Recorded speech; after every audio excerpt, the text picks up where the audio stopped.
Olá pessoal, tudo bem com vocês? Espero que tenham tido um bom final de semana, um bom feriado.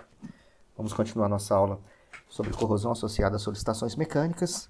Do ponto que a gente parou na aula passada, a gente vai continuar falando hoje sobre corrosão por atrito, também chamado de friction corrosion. Corrosão por atrito, assim como os demais casos de corrosão associada a fatores mecânicos, o fator mecânico danifica a camada de revestimento e o processo meio corrosivo ataca o material base que ficou exposto a esse meio. Então essa associação vai vai aumentar a taxa de corrosão no ponto de atrito, porque vai ter uma constante exposição do metal base. Então basicamente o mecanismo é similar aos demais. A gente tem um atrito, dois corpos com um movimento relativo entre eles, e o atrito danifica a camada de óxido formada. Se não houver a camada de óxido formada, se não houver um meio corrosivo, o atrito ele não vai gerar um dano no material base.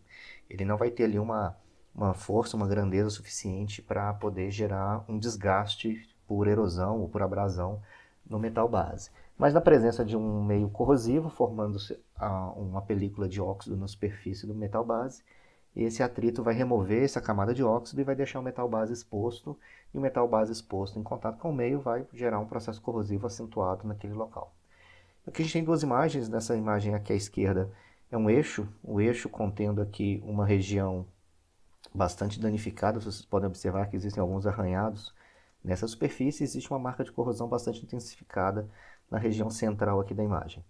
Esse caso é um eixo maciço, uma barra maciça de um material base ferrosa, e ele estava em contato direto com uma borracha de vedação ou com outra bucha metálica de vedação. Essa região de vedação, em contato com o meio corrosivo, o metal base gerou uma corrosão inicial, gerou uma camada de óxido, e o movimento relativo desse eixo, vocês podem ver pelas marcas formadas que esse eixo ele tem um movimento nesse sentido, e vai gerar um atrito com o material de vedação, com a bucha metálica, ou até mesmo com a camada, com a superfície da borracha de um retentor que faz a vedação desse sistema. Esse atrito foi suficiente para gerar um dano na camada de óxido formada, e com isso o metal base fica cada vez mais exposto. Do lado de cá, uma imagem de uma pista interna de um rolamento, mostrando aqui diversos pontos já com a camada oxidada, e o atrito, as esferas do rolamento que ficam passando aqui pela essa região interna da pista, geram um atrito e geram uma remoção desse óxido formado, acelerando o processo corrosivo.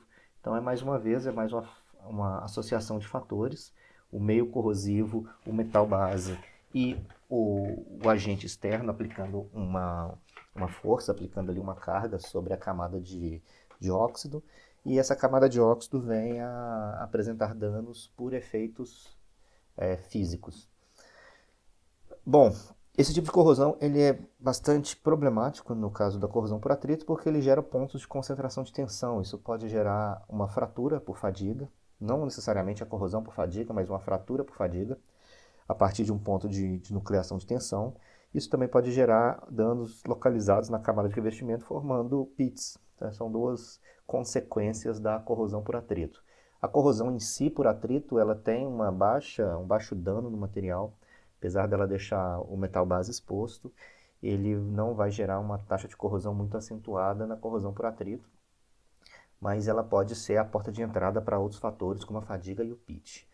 Um outro problema secundário também, consequência da corrosão por atrito, é que o produto de corrosão gerado, os óxidos gerados, que ficariam aderidos na camada de revestimento, na camada superficial, formando aqui um revestimento, eles são arrancados pelo movimento relativo entre os corpos, e esses produtos eles vão atuar como abrasivos, eles vão continuar na superfície do material, e esse material em movimento relativo com outra superfície, contendo essas partículas duras de óxidos, esses óxidos vão atuar como abrasivos no sistema, e aí vai ter um dano físico, que é o que a gente está vendo nessa imagem aqui, nessa região superior e inferior.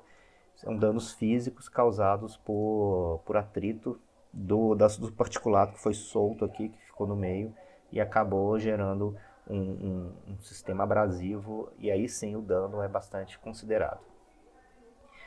Esse outro exemplo é um eixo que sofreu corrosão por atrito nessa região, e a corrosão por atrito gerou pontos de falha no revestimento, gerou pontos de concentração de tensão, gerando ali pequenos pits ou pequenos núcleos para propagação de fadiga, o que gerou a ruptura desse eixo. Vocês podem ver na imagem aqui à direita, onde tem o início da fadiga, depois a propagação por fadiga até 70%, 80% da superfície, e por fim uma deformação plástica causada pelo excesso de carga nesse ponto localizado do eixo, ele acabou fraturando com deformação plástica. Mas a falha aqui foi causada inicialmente por corrosão por atrito e teve uma propagação de uma trinca por fadiga, causando aqui a ruptura do eixo. Então a falha em si de corrosão por fadiga não foi a consequência mais grave desse problema, mas foi o ponto de partida, e a partir daí a fadiga se propagou. O mecanismo, como eu já comentei com vocês, é basicamente o desgaste mecânico da camada e a sucessiva remoção da camada de óxido formada toda vez que as superfícies dos dois materiais que estão em movimento relativos, elas entram em contato e vão gerando ali um desgaste da camada de óxido. Esse óxido vai expor o metal base e vai ser um abrasivo no meio do sistema. Uma vez formando ali pontos de nucleação de tensão, a fadiga pode se propagar ou mesmo a corrosão por pitch pode atuar nesse ponto onde o revestimento foi falho. Um outro tipo de corrosão por solicitação mecânica é a fragilização por hidrogênio, também chamado de empolamento por hidrogênio, mas o nome mais comum é fragilização por hidrogênio. É um caso específico de corrosão associado a um fator mecânico, só que o fator mecânico nesse exemplo específico ele não é externo ao produto, ele é um fator mecânico interno causado pelo processo corrosivo. Então a gente tem basicamente o hidrogênio cátion, o H+, que tem um raio atômico muito pequeno, comparado com todos os outros materiais da tabela periódica. Então todos os materiais que a gente usa na engenharia, eles vão ter uma composição com átomos e com partículas maiores do que o H+. Esse H+, ele tem uma facilidade muito grande de difundir por dentro da camada da estrutura cristalina, ele pode sofrer uma difusão em distâncias bastante consideráveis, em tempos pequenos, e esse hidrogênio dentro da estrutura cristalina ele vai reagir formando outros tipos de compostos. A origem desse próton, né, desse H+, pode ser tanto no processo de fabricação do produto, existem banhos ácidos para remoção de ferrugem, para decapagem de ferrugem existente na matéria-prima, ou até mesmo os processos de deposição eletrolítica que utilizam banhos ácidos, ou a própria pilha formada, né, a pilha eletrolítica formada para deposição de materiais, como é o caso da galvanização eletrolítica, da deposição de ouro eletrolítico, deposição de cobre eletrolítico, tem ali um meio ácido e tem a redução do hidrogênio H+ para H2. Então são processos de fabricação que tem o próton disponível para poder atuar na estrutura cristalina do material e formar esse processo de corrosão, ou mesmo durante o uso do produto. Algumas aplicações industriais, como por exemplo o craqueamento da amônia, ou processos que utilizam a redução de cátions para H2, eles podem gerar o próton H+ na superfície do material, e isso vai propiciar a fragilização por hidrogênio. Essa imagem aqui mostra um eixo rompido, vocês podem observar aqui uma ruptura com um aspecto frágil. O aspecto da ruptura não é bem o foco da aula não, mas só curiosidade. Aqui a gente tem uma superfície com ausência de deformação plástica do metal. Isso é característico de alguns tipos de ruptura, um deles é a fragilização por hidrogênio. E na imagem ao lado, aqui à direita, uma imagem ampliada, onde a gente pode observar os grãos do material. Então aqui existe um espaçamento entre cada grão da estrutura cristalina. Esse espaçamento é uma trinca, uma fenda que foi gerada pela penetração do hidrogênio, que eu vou explicar um pouco mais à frente, e esse dano gera uma fragilização do material. Os metais que são tipicamente susceptíveis à fragilização por hidrogênio são as ligas de alumínio, ligas de titânio e os aços de alta resistência. Considera-se nesse caso aços de alta resistência com dureza maior do que 30 RoC. Esses materiais, eles em contato com hidrogênio, com próton H+, e com a penetração do H+ para dentro da estrutura cristalina, desses materiais, eles são mais propícios, né? Então vai acontecer o problema de fragilização. O caso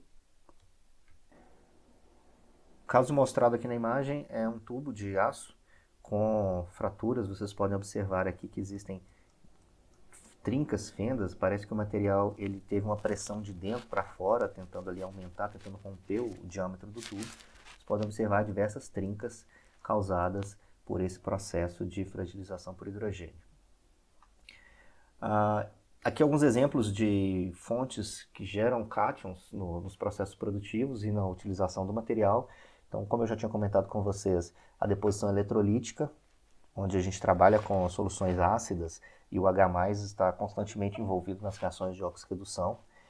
Gases contendo o hidrogênio na sua composição, na sua molécula, por exemplo, amônia, ou metano, ou enfim, hidrocarbonetos de uma forma geral, eles podem ser craqueados, podem ser decompostos na superfície do material, gerando prótons, gerando o cátion H+, decomposição térmica de hidrocarbonetos, craqueamento da amônia, ou reações generalizadas com a água de alguns metais, eles têm essa reação liberando hidrogênio na reação de oxirredução com a água.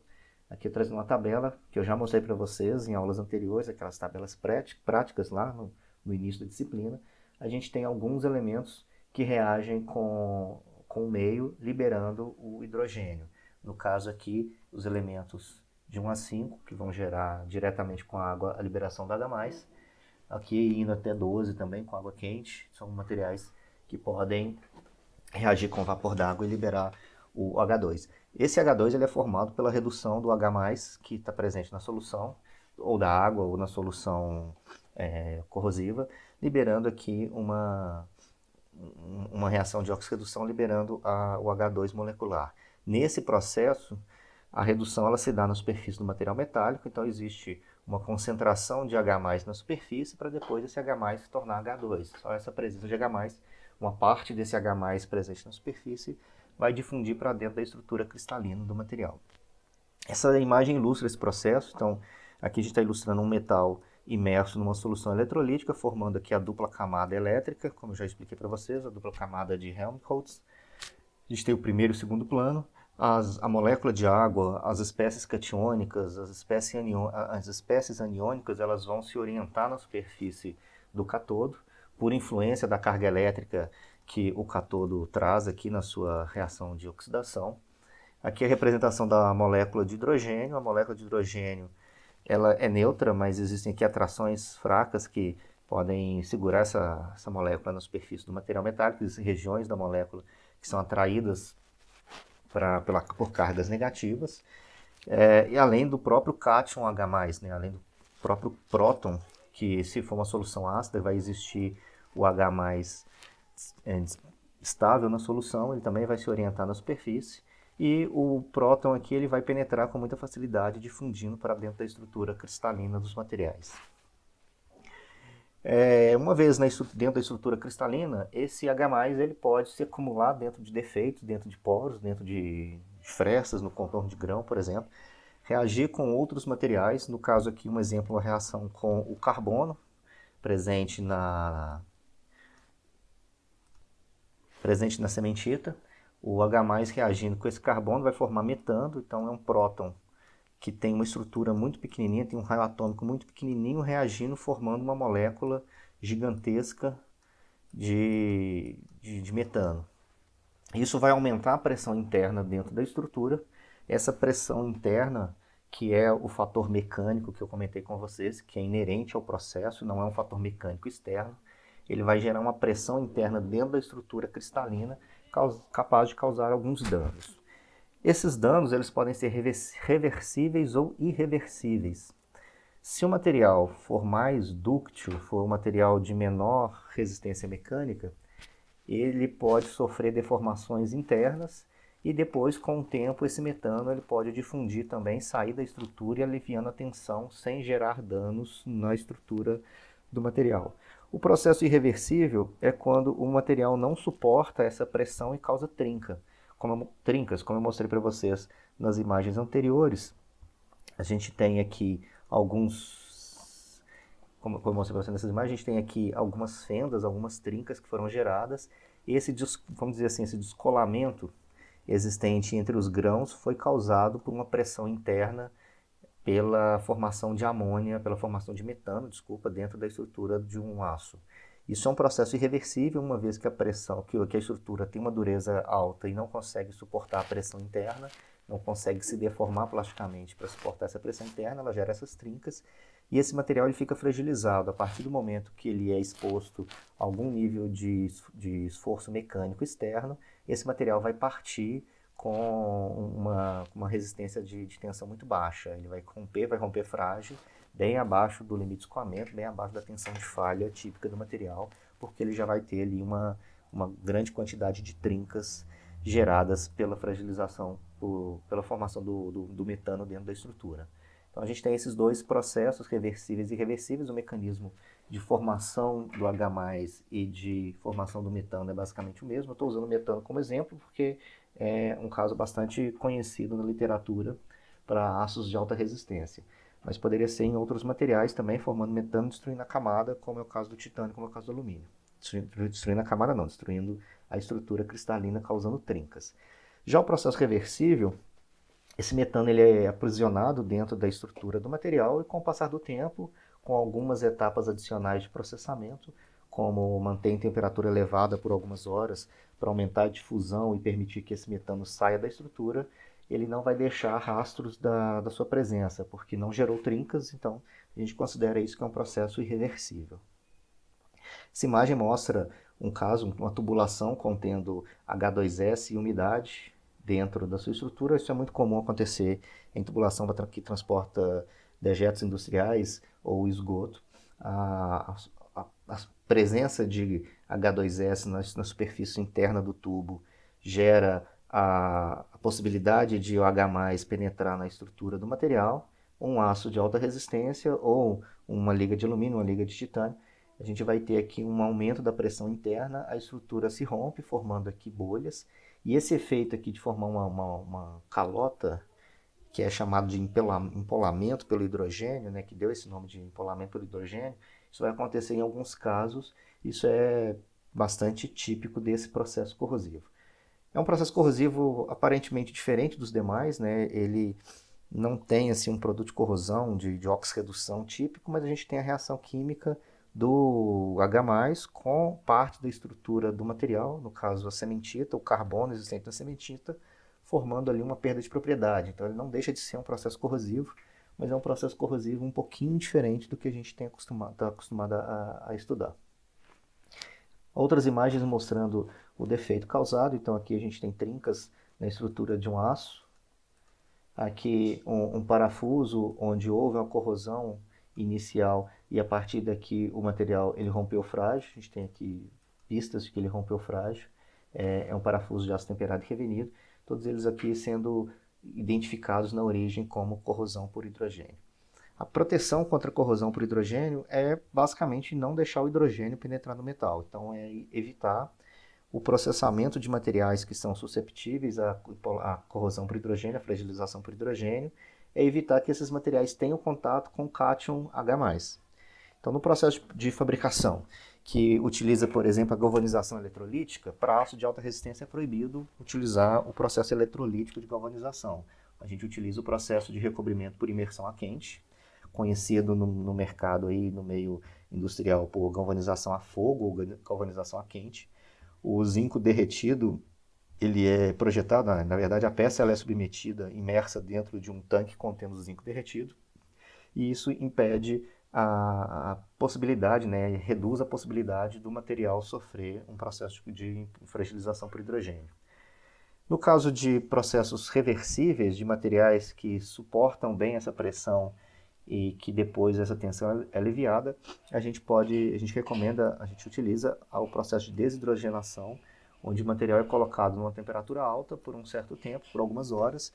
Isso vai fazer com que todo o hidrogênio que penetrou na estrutura e formou algum tipo de molécula, ele possa se difundir para fora e não ter mais esse problema, essa tensão interna, porque o material que entrou acaba saindo. Isso aqui é uma norma específica para análise de susceptibilidade de ligas metálicas ao processo de fragilização por hidrogênio. Então, a STM F1459, ela traz toda a metodologia para fazer esse ensaio e é um ensaio de imersão, onde a gente simula uma condição rica em H+, e depois avalia-se se o material ficou fragilizado ou não. Essa análise pode ser por ensaios mecânicos, o material após o contato com essa solução rica em H+, ele vai ser tracionado ou dobrado ou flexionado para poder verificar se houve a fragilização ou não. E ele tem que suportar uma deformação plástica grande, típica do material, como se ele não tivesse sido processado dessa forma.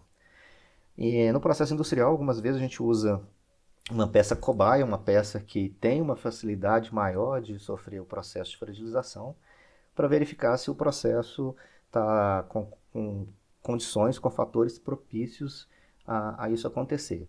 Mas na prática, na grande maioria dos casos, é recomendado não utilizar meios que geram H+ na superfície, para evitar ao máximo a possibilidade, a susceptibilidade do material sofrer esse tipo de falha. Outro caso de corrosão localizada associada à solicitação mecânica é a corrosão sob tensão. É uma tensão pura e simples no material, ele vai estar dobrado, ele vai estar com deformação elástica ou deformação residual do processo de conformação, do processo de solda.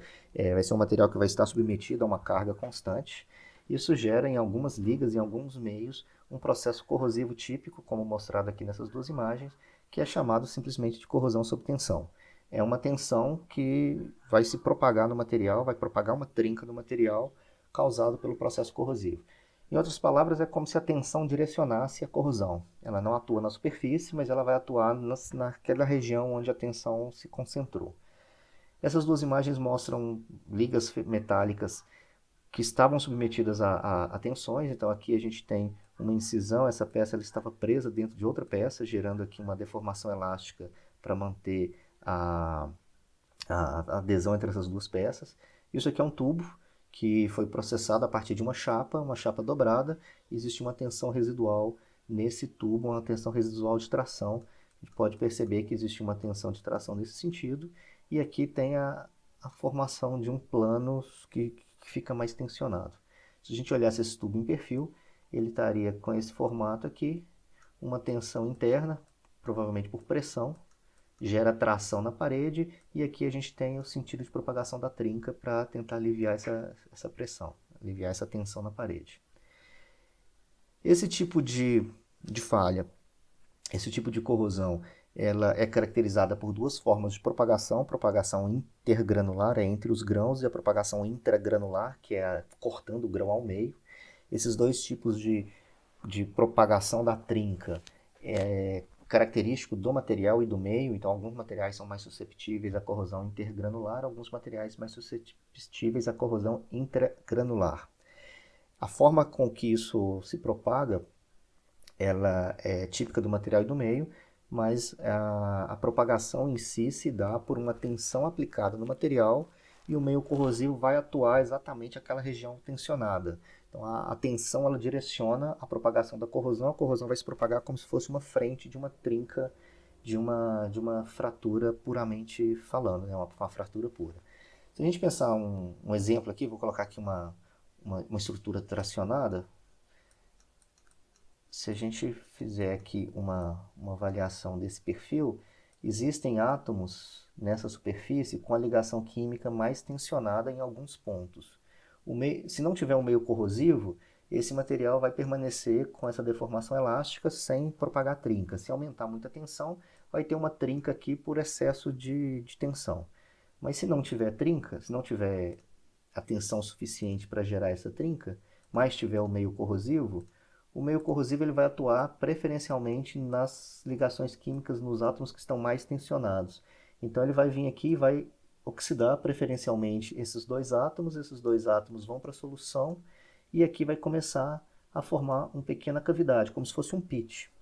Uma vez que essa trinca formada começou, se tiver um meio eletrolítico aqui no meio do caminho, a gente vai ter a formação de uma pilha por aeração diferencial, e vai ter um caso de uma formação de um pitch, só que é um pitch direcionado pela tensão, não é um pitch puramente falando em qualquer região da superfície, é um pitch direcionado pela tensão.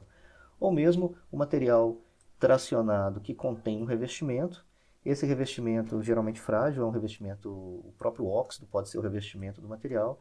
Esse óxido vai trincar, porque ele vai estar numa tensão aqui e vai apresentar uma trinca, e essa trinca já direciona tanto um ponto de concentração de tensão quanto um ponto de ação, de uma pilha de ação localizada, formando aqui uma aeração diferencial. Então vai ter um ponto preferencial de corrosão abaixo dessa trinca, e a tensão gerada constante nesse material vai fazer com que essa trinca, essa corrosão, que gera como consequência da corrosão uma trinca, se propaga tentando aliviar a tensão gerada. Então é basicamente isso que acontece. No caso da corrosão intergranular, da propagação intergranular, essa trinca ela vai contornar os grãos cristalinos, ela vai ter um movimento aqui contornando o grão, porque o contorno de grão vai ter ou uma fase ou algum material mais susceptível à corrosão, e na corrosão com propagação intragranular, a gente não vai ter uma diferença tão drástica assim de comportamento entre o contorno de grão e o meio do grão, de forma que a corrosão ela vai cortar o grão ao meio, vai gerar uma trinca sem contornar o contorno de grão. Esse tempo necessário para poder chegar ao início da corrosão vai depender da tensão, do grau de tensão, vai depender do meio, vai depender do material, da temperatura. São diversos fatores que podem aumentar muito o tempo de formação da trinca, e aí os materiais são considerados que eles não são susceptíveis à corrosão por tensão, e em alguns casos vai reduzir o tempo de nucleação e propagação da trinca, e aí a gente considera que o material ele é mais susceptível ao processo de corrosão sob tensão. Então a gente tem aqui, por exemplo, o aço ferrítico, que ele é mais resistente do que o aço inox austenítico. Então esse mecanismo de corrosão com propagação, no caso do aço inox é intergranular, ele é mais comum nos aços austeníticos, a própria estrutura cúbica de corpo centrado é mais resistente a esse processo. Então a gente tem um material que ele é mais susceptível, que é o material austenítico. Um outro exemplo de material mais susceptível são casos de ligas de latão, por exemplo, latão 70-30, com 70% de cobre e 30% de zinco, em meio contendo amônia, ou algumas derivações do cátion amônio, né, do NH4+. Esse tipo de combinação gera uma corrosão por tensão fraturante, com propagação, nesse caso aqui, intragranular, e nesse caso aqui, intergranular. Então depende do material, depende do meio, depende da temperatura.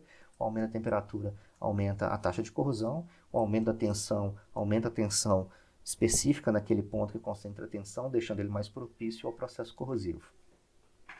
Basicamente a gente tem duas etapas para esse processo, que é a nucleação da trinca, que muitas vezes um pit pode nuclear a trinca, ou uma trinca no revestimento, ou um defeito na estrutura cristalina na superfície pode gerar esse ponto de concentração de tensão e de nucleação da trinca, e depois a propagação, como eu comentei com vocês, intergranular ou transgranular. Intra ou transgranular é a mesma coisa, intergranular é entre os grãos. No caso específico da corrosão com propagação intergranular, o material presente no contorno de grão ele é mais susceptível, a taxa de corrosão nessa região ela é maior e acaba direcionando a propagação da corrosão no contorno de grão. Isso é comum nos aços inox austeníticos com a formação de carboneto de cromo na superfície. Corrigindo, com a formação de carboneto de cromo na superfície do grão, ou seja, no contorno do grão. Aqui uma exemplificação desse processo da corrosão intergranular nos aços inoxidáveis austeníticos. Quando o material está submetido a uma temperatura em torno de 400 a 800 graus Celsius, ocorre a precipitação dos carbonetos de cromo. Então existe cromo no aço inox, existe carbono no aço inox. Esse carbono e esse cromo no contorno de grão vão reagir formando carbonetos, e aí o contorno de grão vai ficar cheio desses carbonetos. Uma vez que a superfície está em contato com um meio corrosivo e esse material está tensionado, esse meio corrosivo vai atacar preferencialmente o carboneto de cromo, deixando aqui uma trilha por onde a corrosão passou no contorno do grão, deixando esse grão fragilizado. O material fragilizado, quando é submetido a um esforço mecânico, ele acaba rompendo com características frágeis. Essa temperatura entre 400 e 800 graus que o material é submetido pode acontecer tanto na etapa de fabricação do material, se não tomar os devidos cuidados, ou posterior à fabricação do material num processamento, por exemplo, num processamento de solda. Na fabricação da matéria-prima é pouco comum de existir esse processo, porque as temperaturas e os tempos de permanência são mais controlados, exatamente para não acontecer a precipitação de carbonetos, pensando que é aço inox, se tiver precipitação de carboneto, a quantidade de carbono no interior do grão, desculpa, a quantidade de cromo no interior do grão vai diminuir, e o material vai deixar de ter características inoxidáveis, porque não vai ter o cromo ali para atuar como agente formador de barreira passiva. Então não é desejável a precipitação de carboneto de cromo, não é desejável o empobrecimento do teor de cromo no interior do grão, porque isso vai causar problemas de aplicação do material. Então, as etapas de tratamento térmico, de processamento, na fase de produção da matéria-prima, de produção da chapa, produção dos tubos, ela é controlada para evitar isso.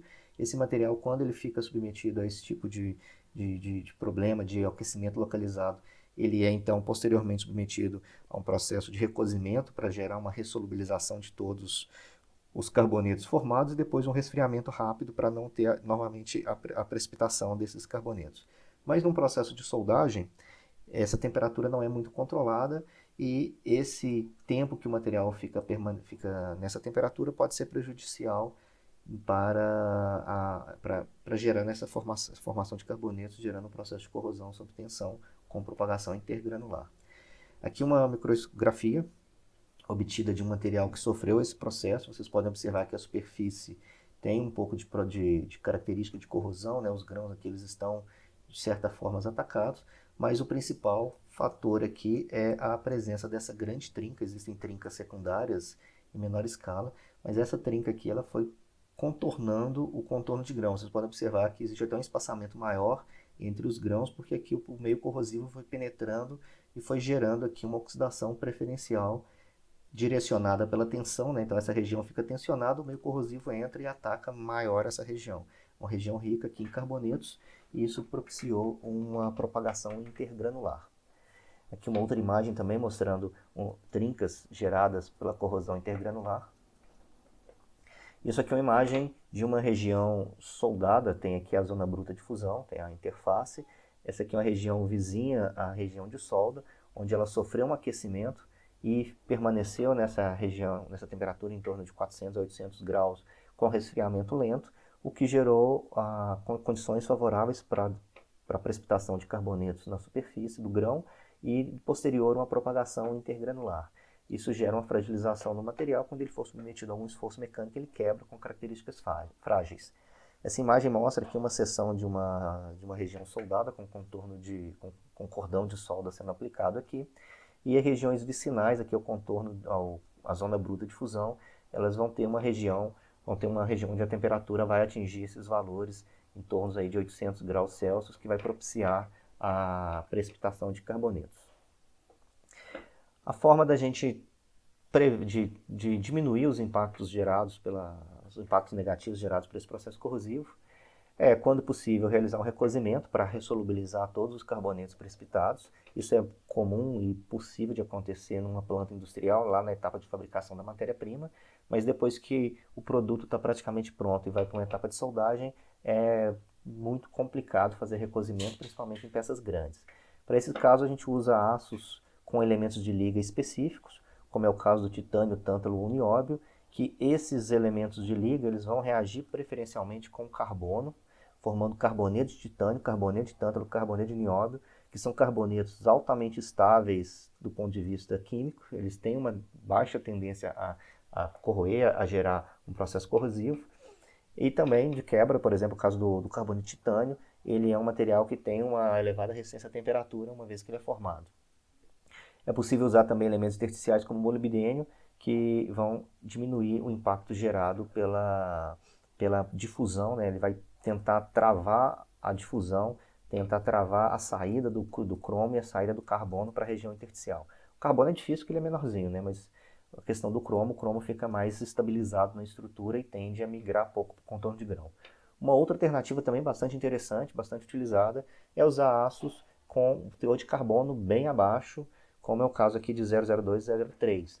Existe um aço bastante comum na indústria, que é o IZ316, e tem a versão 316L. Essa versão 316L possui esse carbono extra baixo para evitar a formação de carbonetos, e ele é mais indicado para aplicações onde o processo de solda vai ser realizado no campo. Então, uma fachada, uma estrutura que vai ser montada e soldada com aço inox, utiliza-se as versões L, que reduzem drasticamente a incidência de corrosão intergranular. Existem outros mecanismos também, é possível usar a vareta de solda, o eletrodo de solda contendo esses metais estabilizadores, esses elementos químicos estabilizadores, então é possível ter molibdênio e titânio no própria vareta de solda. Em algumas situações é muito mais caro usar o material inteiro com o elemento de liga, sendo que eu só preciso do elemento de liga na região de solda. E a região de solda é uma região pequena comparada com o material como um todo. Então, nesse caso, é melhor utilizar essas estratégias de elemento de liga no próprio eletrodo. E aí, por difusão, ele migra para a região aquecida ali, para a região termicamente afetada, gerando um efeito muito similar a esse efeito relatado aqui. Essa é a norma da STM, a STM A763, que tem o procedimento padrão para a detecção da susceptibilidade do ataque intergranular em aço inox ferrítico. Existe também a norma específica para aço inox austenítico, que é a A262. São práticas e procedimentos para se determinar essa susceptibilidade, sendo que o aço austenítico é bem mais susceptível que o aço inox ferrítico. A outra propagação, a propagação transgranular ou intragranular, ela não é tão estudada, não tem um mecanismo tão relatado assim quanto a intergranular. Ela depende de uma série de fatores, como geometria, discordância, o limite de escoamento do material, composição da fase, estrutura cristalina da fase, até mesmo tamanho de grão influencia nesse tipo de propagação, mas ela gera defeitos tão danosos quanto a intergranular. Ela é muito comum em ligas de bronze, bronze ou latão em meio amoniacal, ligas de alumínio contendo magnésio e zinco em presença de NaCl, e o inox austenítico em presença de cloreto de magnésio. São combinações específicas de material em meio corrosivo que geram um padrão de corrosão sob tensão com propagação transgranular. Essa microestrutura ela mostra a corrosão transgranular. Vocês podem observar que, apesar dela ter uma propagação aleatória, ela não caracteriza aquele contorno de grão, como eu já tinha mostrado para vocês. Ela é uma corrosão que vai gerando aqui, ela vai cortando o grão ao meio e não tem aquele aspecto da anterior mostrada. Isso aqui é um corpo de prova que foi dobrado, gerando uma tensão, uma deformação elástica, uma tensão residual aqui pelo processo de dobra. Ele fica preso aqui na estrutura para manter essa tensão sempre no valor máximo. Submetido a um meio, por exemplo, pode ser o aço inox em meio de cloreto de magnésio. E aqui a gente pode observar as trincas que foram geradas, né? São trincas que aparentemente são trincas causadas simplesmente pela tensão, mas esse material ele é dobrado sem gerar trinca, colocado no meio. A partir do momento que ele está no meio corrosivo, essas regiões mais tensionadas vão ser atacadas preferencialmente pelo meio corrosivo, formando esse padrão de trinca que é específico e é típico da corrosão sob tensão com propagação transgranular. Isso aqui é um corpo de prova de um ensaio que mede a susceptibilidade do material de sofrer corrosão transgranular. Aqui uma outra barra dobrada, isso aqui já é um caso prático, uma barra dobrada, mostrando aqui tensão residual do processo de dobra, gerou corrosão sob tensão com propagação transgranular. Esse é um conjunto de parafuso e porca, então a gente tem aqui possivelmente o parafuso e aqui a porca.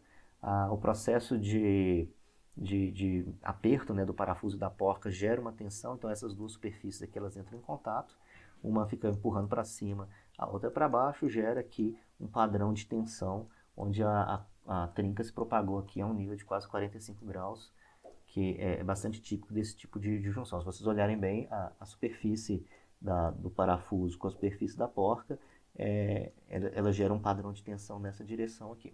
Isso gerou um padrão de corrosão transgranular. A gente pode observar que a partir da superfície a corrosão se propagou nesse sentido. E é mais um exemplo de aplicação de material que estava tensionado, constantemente tensionado, em presença de um meio corrosivo que gerou esse processo de corrosão sob tensão. O mecanismo específico para a propagação transgranular, a gente tem, como eu já comentei com vocês, casos específicos de materiais e meio. Então, ligas cúbicas de face centrada, como o aço austenítico, como o latão, como as ligas de alumínio, elas são mais propícias a esse tipo de propagação.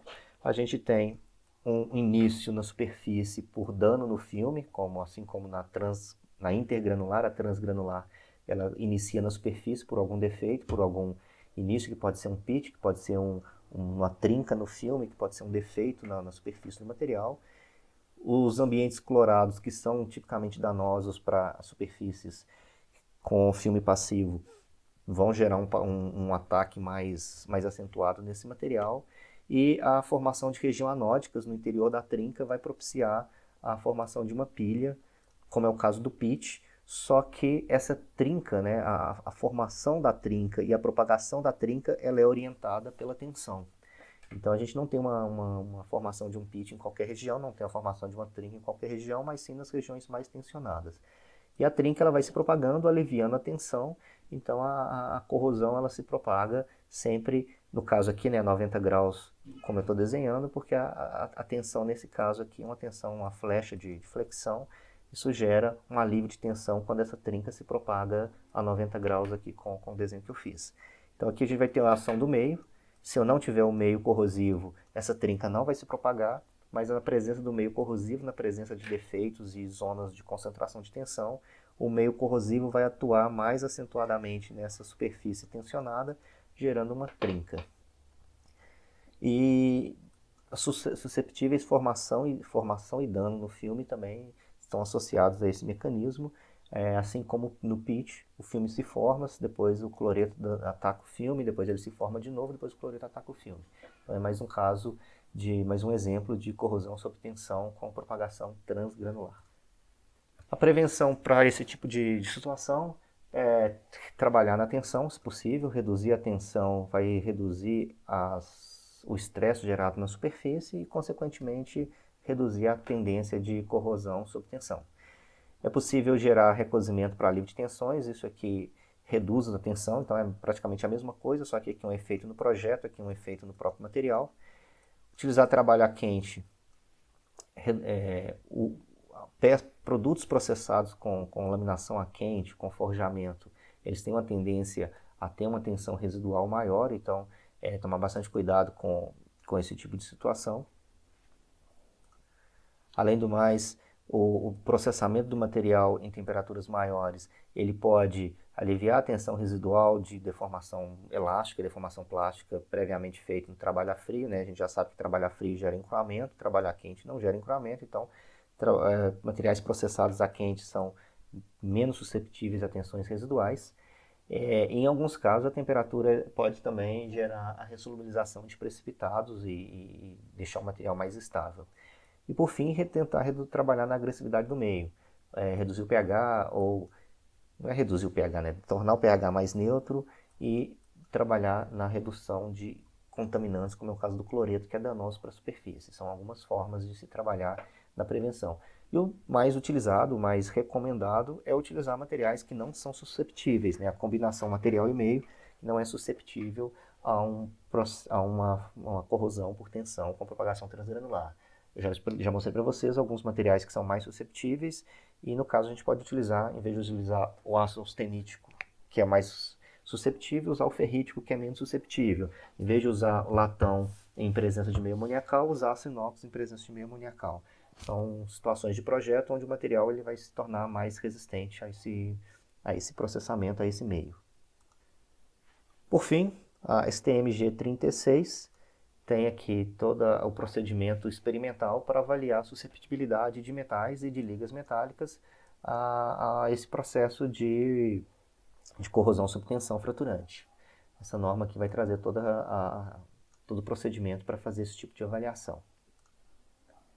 Bom, por hoje é só. Vejo vocês na próxima aula. Obrigado pela atenção. A gente se vê em breve.